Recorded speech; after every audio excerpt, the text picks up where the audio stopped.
Hey everyone, welcome to Movie Marathons HQ, where we do movie marathons and where we enjoy and review some of our favorite movies. This video is part of our Knives Out movie marathon, where we are watching one movie every week from the Knives Out franchise as we prepare for Wake Up Dead Man, a Knives Out mystery, which is scheduled to be released in theaters on November 26th, 2025, and on Netflix on December 12th, 2025. Today, we are discussing Knives Out. Released in 2019 and directed by Rian Johnson, this is a whodunit murder mystery in a modern setting. And it is Rian Johnson's first foray into this genre. He had previously directed a few movies, most famously Star Wars The Last Jedi, which had an extremely divisive reaction. For me, I love The Last Jedi. In Knives Out, a successful murder mystery writer is found dead, and the gentleman sleuth Benoit Blanc is on the case to discover if there's foul play. In Knives Out, overall, I love this movie. I was really late to the party in watching this. It had been released and I had heard good things, but I hadn't watched it. When I did see it, I realized I had never actually ever seen a murder mystery movie. I had never seen any kind of a whodunit, really of any kind. I hadn't seen any of the Agatha Christie novel adaptations. I hadn't seen Clue. I hadn't seen Murder on the Orient Express, the remake, which came out in 2019. So this was really my first whodunit ever, and I had such a blast with it. I have since gone back and watched all three of the Hercule Poirot mysteries that had been remade, and I really enjoyed those. But back to Knives Out, it's funny, inventive, enjoyable, and a really satisfying mystery, and I had a blast with it. Spoilers ahead because I am going to reveal whodunit in this movie, but I won't do that in the Wake Up Dead Man review. When that comes out, I won't want to spoil the surprise. So in that review, we'll just talk about the movie without spoiling whodunit. For positives, there's the character of Benoit Blanc, there's the ensemble cast, the setting and costumes, the score, and the overall mystery plot. For negatives, I really don't have any. Okay, the first positive is Benoit Blanc. At the center of this story is Benoit Blanc, played by Daniel Craig. He is so much fun in this role. Of course, he was famous as James Bond, and I think I would say he is my favorite portrayal of James Bond, although they're all so different. Even though they're the same character, they are very different, so it's hard to compare them. But I really enjoy what he had done with the James Bond character.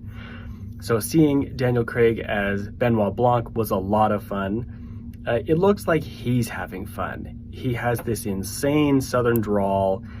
He hams it up in every scene that he's in. I'm not really sure whether he's a great detective or not, to be honest, by the end of it.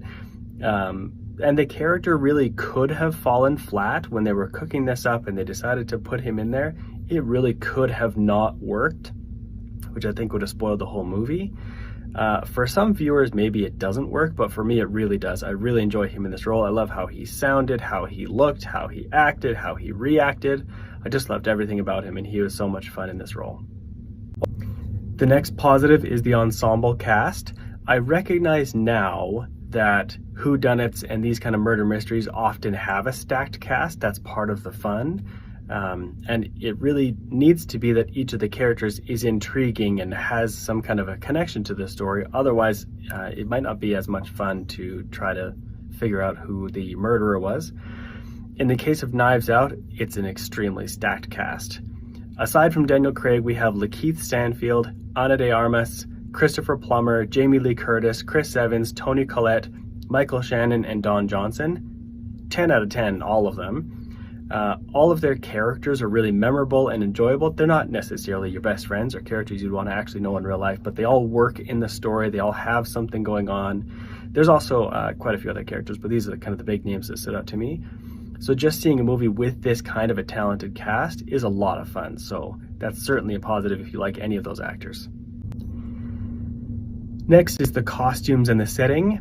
Very famously, Chris Evans wears a knitted sweater that is to die for. And there's also a lot of great sweaters in this movie, so it's just a lot of fun. It's set in kind of like a rich mansion probably a New England kind of area. I'm not sure if the location is actually clarified, but it's a really claustrophobic setting for most of the movie. They do leave the mansion at some point, but when they're in the mansion, it's claustrophobic. And because the murder victim, Harlan Thrombey, is a mystery writer himself, his mansion is like a place where a writer would want to live. There's knickknacks all over the place, and little things in the background, little things in the foreground, little things on side tables all over the place. It just feels like there's a lot going on, a lot of visual interest in the whole setting. They do leave the mansion and they do some things outside, which, to be honest, is less fun when they get out into the world and do some things.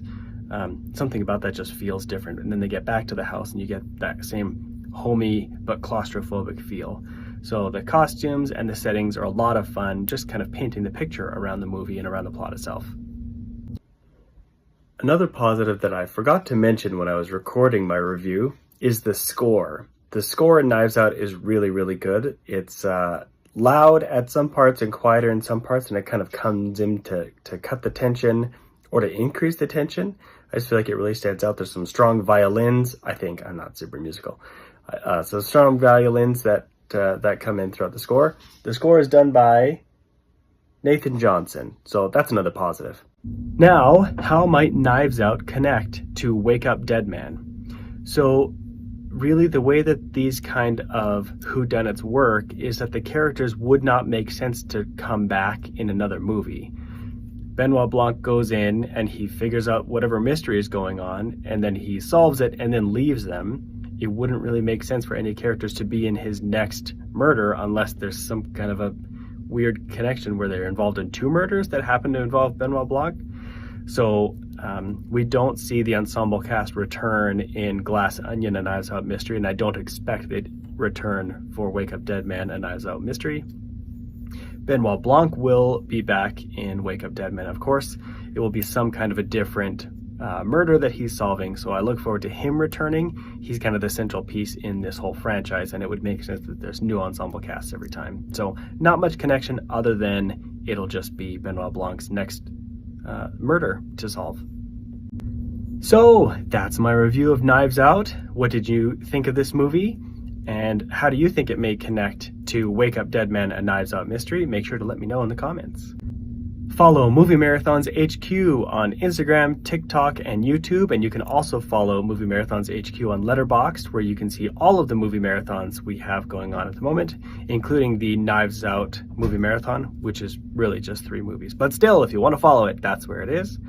And the next movie in this marathon is Glass Onion: A Knives Out Mystery. See you at the movies!